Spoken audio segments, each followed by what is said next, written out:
Today in Portland, Oregon, outrage after an ice shooting, a tyre dumping nightmare right in our backyard, and yeah, scammers everywhere if you're paying attention.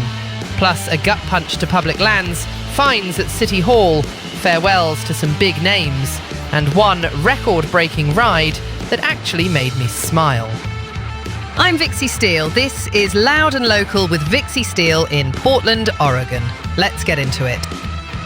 First up, something I'm already pissed off about. In July, ICE agents shot and killed a man in Maine, and people are rightly furious. Protests, condemnation, communities grieving. Look, the pattern is the point. In the same stretch of days, another man died after an ICE encounter in Florida, making 3 such deaths within a week nationwide. That's not random. That's policy meeting people's bodies at gunpoint. Chronology here is brutal.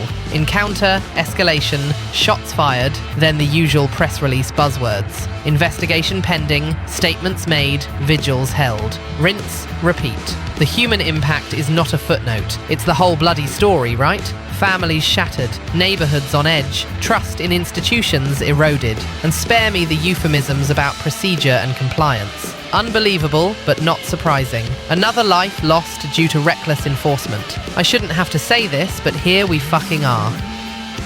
Next up, something equally frustrating.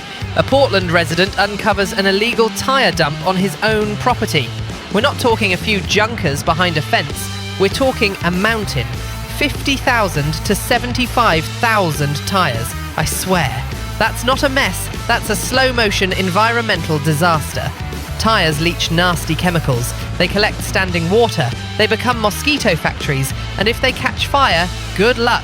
Those suckers burn hot and toxic. Financially, this is a time bomb.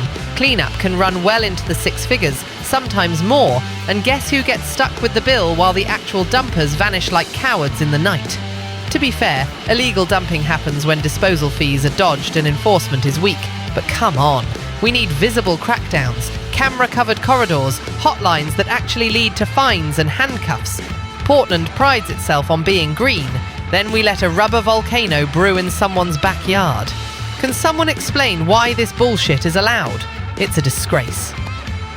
Moving on, before I break something, the Trump administration just scrapped the public lands rule that was put in place in 2024 to prioritise conservation. The Bureau of Land Management oversees more than 15 million acres in Oregon alone. That's our sagebrush, our watersheds, our wildlife corridors. Kill the rule, and suddenly extraction interests, lithium mining, logging, get a louder voice at the table. The sagebrush sea doesn't recover because someone says the word balance into a microphone. You degrade habitats, you lose species. You dry out landscapes that already burn, then you pay for it tenfold in disaster spending. And here's the kicker. Over 98% of public comments opposed this rollback. Over 98%. What fresh disaster is this? If almost everyone says don't touch the damn stove and you still slap your hand on it, that's not governance, that's ego with a bulldozer.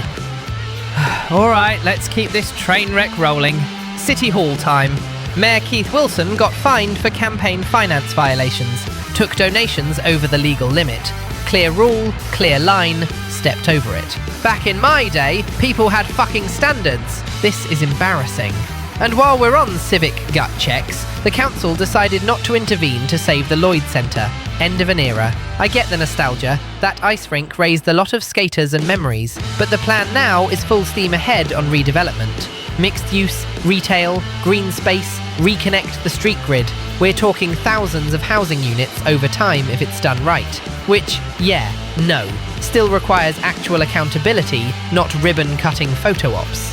Meanwhile, we said goodbye to some big names.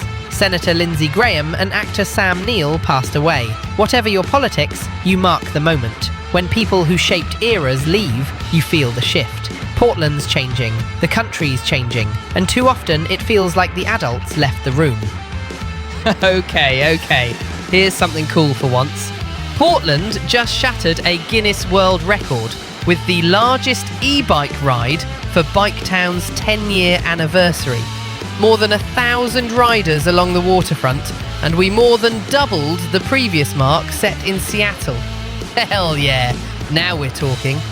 Biketown launched in 2016, went fully electric in 2020, clocked over 3.9 million rides. That's not a novelty, that's a network. Add the city's e-bike rebate programme helping low-income households, and suddenly, car light living is not just for influencers with perfect rain jackets. You want cleaner air and fewer horns at 5 p.m? You build safe lanes, you keep the bikes rolling, you make it cheaper to pedal than to sit in traffic, hemorrhaging time and money.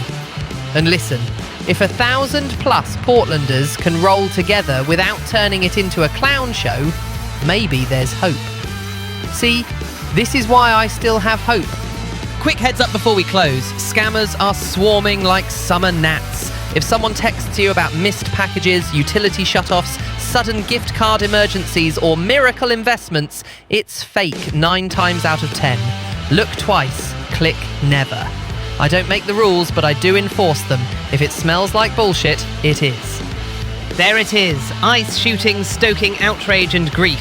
A tyre dump turning a neighbour's lot into a toxic headache. Public lands thrown under the bus. Fines at City Hall, and one glorious e-bike wave cutting through the gloom. Portland, keep your eyes open and your spine intact.